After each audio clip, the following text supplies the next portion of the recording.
ক্ষমতায় বসে যারা দেশকে বলেছিল উন্নয়নের রোল মডেল, তাদেরই ঘনিষ্ঠদের নাম এখন দুর্নীতির শীর্ষ তালিকায়। লন্ডন, দুবাই ও আমেরিকায় গড়ে তুলেছেন বিলাসবহুল সাম্রাজ্য বাংলাদেশের অর্থে। ক্ষমতাচ্যুত আওয়ামী লীগ সরকারের ঘনিষ্ঠ ব্যক্তি ও প্রভাবশালীদের বিরুদ্ধে দেশ থেকে হাজার হাজার কোটি টাকা পাচারের অভিযোগে বিস্তৃত তদন্তে চাঞ্চল্যকর সব তথ্য বেরিয়ে আসছে। প্রাথমিক তদন্তে জানা গেছে এসব অর্থ মূলত ব্যাংক লুট, রাষ্ট্রীয় দুর্নীতি ও প্রভাব খাটিয়ে অর্জিত। পরে তা বিদেশে পাচার করে বিলাসবহুল বাড়ি, ফ্ল্যাট, ব্যবসা প্রতিষ্ঠান ও ব্যাংক হিসাব গড়ে তোলা হয়েছে।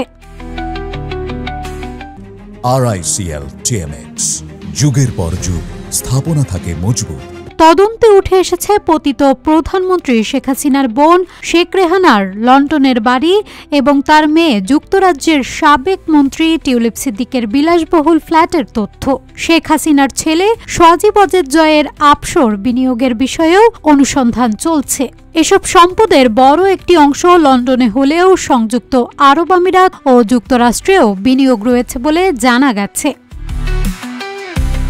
সাবেক ভূমিমন্ত্রী সাইফুজ্জামান চৌধুরী জাবেদের নামে যুক্তরাজ্যে ৩৩৬টি বাড়ি ও ফ্ল্যাট এবং ব্যাংককে ৩৫ কোটি টাকা হিসাব পাওয়া গেছে। এগুলোর বাজার মূল্য প্রায় ১,২৫০ কোটি টাকা। তার ভাই রনি চৌধুরীর হাউজিং ব্যবসা ও একাধিক সম্পদের তথ্য তদন্তে উঠে এসেছে।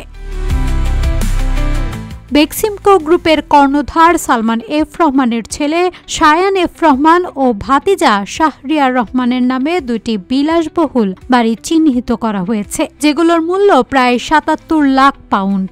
ওই বাড়িগুলোর একটিতে একসময় শেখ রেহানা থাকতেন বলেও তথ্য মিলেছে।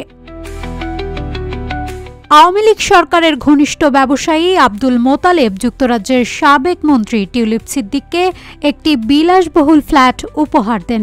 তার নিজেরও লন্ডনে একাধিক বাড়ি ও ব্যবসা রয়েছে। এছাড়া নাসা গ্রুপ, ওরিয়ন সামিট, এস আলম ও শিকদার গ্রুপের নামে যুক্তরাজ্য সহ বিভিন্ন দেশে সম্পদ থাকার তথ্য পাওয়া গেছে।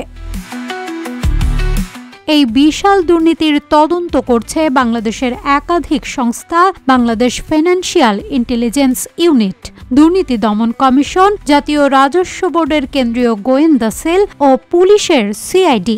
সহায়তা করছে আন্তর্জাতিক সংস্থা ন্যাশনাল ক্রাইম এজেন্সি ও আন্তর্জাতিক দুর্নীতি বিরোধী সংস্থা IACCC।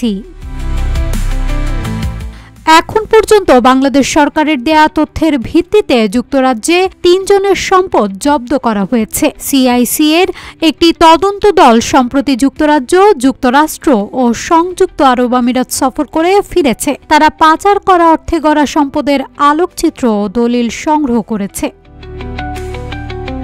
তদন্ত সংস্থাগুলো বলছে ২০০ কোটির বেশি অর্থ পাচারের সঙ্গে জড়িতদের বিরুদ্ধে অগ্রাধিকার ভিত্তিতে ব্যবস্থা নেওয়া হচ্ছে।